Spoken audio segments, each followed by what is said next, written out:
రాజులకు రాజు ప్రభులో ప్రభు అయిన యేసుక్రీస్తు నామమున మీకు శుభములు. ఈరోజు దేవుడు మనకు అనుగ్రహించిన వాక్య ధ్యానము కీర్తనల గ్రంథము 120వ అధ్యాయము 2వ వచనం. యెహోవా అబద్ధమాడు పెదవుల నుండి మోసకరమైన నాలుక నుండి నా ప్రాణమును విడిపించుము.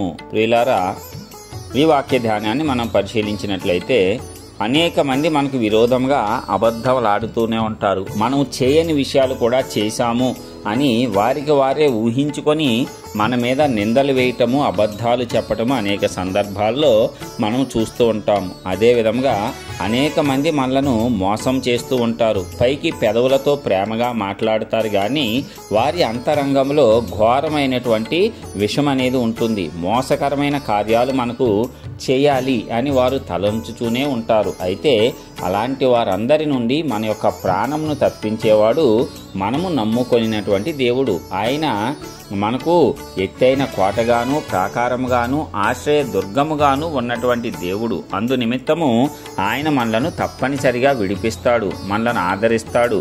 మన యొక్క శ్రమలలో అనగా శత్రు బాధల నుంచి ఎవరైతే మన మీద అబద్ధపు నిందారోపణలు మోపారో, మనము చేయని వాటిని చేసినట్లుగా జనులకు అబద్ధ ప్రచారాలు చేస్తున్నారో, మరి మనతో బాగుగా మాట్లాడుతూ మన పక్కనే గోతులు తవ్వేవారిగా, మోసము చేసేవారిగా ఎవరైతే ఉన్నారో వారందరినీ కూడా దేవుడు ఆపుతాడు, వారిని నాశనం చేస్తాడు. వారు నీ మీదకి రాకుండా, వారు రూపించిన ఏ ఆయుధమో కూడా నీకు విరోధంగా వర్ధిల్లకుండా దేవుడు ఆపివేస్తాడు, నిన్ను కాపాడుతాడు. కాబట్టి మనము ఆయనను నమ్ముకోవాలి, ఆయనను ఆశ్రయించాలి. గొప్ప దేవుడు గొప్ప కార్యాలు మన యొక్క జీవితాలలో చేస్తూనే ఉంటాడు. ప్రతి ఒక్క విషయంలోనూ కూడా మనలను భద్రపరుస్తూ ఉంటాడు. నోటి మాట వల్ల కలుగు నొప్పి అయినా మనకు తగులకుండా ఆయన మనలను భద్రము చేస్తాడు.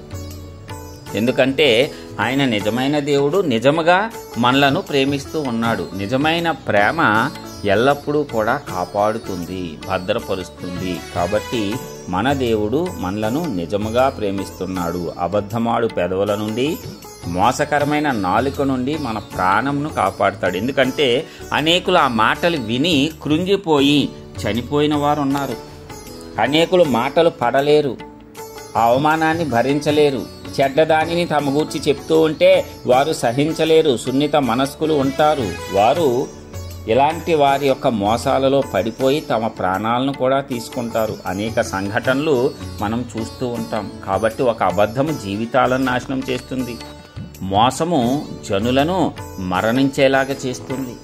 హత్య చేసేలాగా చేసేది మోసము, అబద్ధము. కాబట్టి వాటికి మనము దూరంగా ఉండాలి. మనము దేవుణ్ణి ఆశ్రయిస్తూ ఆయన ప్రేమిస్తూ ఉన్నప్పుడు అలాంటి వారి నుంచి మనల్ని ఆయన తప్పిస్తాడు. అలాగని ఎక్కడికో దూరంగా తీసుకుపోయి ఒక అడవుల్లోనో కొండలోనో నిన్ను పెంచడు. ఎందుకంటే సమాజంలో ఉన్నాము కాబట్టి మన చుట్టూ ఉండేవారు అలాంటి వారే ఉంటారు. నీ పక్కన ఉండేవారే అలాంటి వారు ఉంటారు. నీతో పైకి ప్రేమగా మాట్లాడుతూ, పెదవుల నుంచి వచ్చే ప్రేమను కురిపిస్తూ, హృదయంలో అంతరంగంలో మోసములు యోచిస్తూ ఎలాగ నష్టం చేద్దామో, వీడు ఎలాగ నాశనం అవుతాడని అసూయ కలిగినటువంటి వారు నీ పక్కనే ఉంటారు. నీవు నిజంగా వారిని ప్రేమిస్తావు.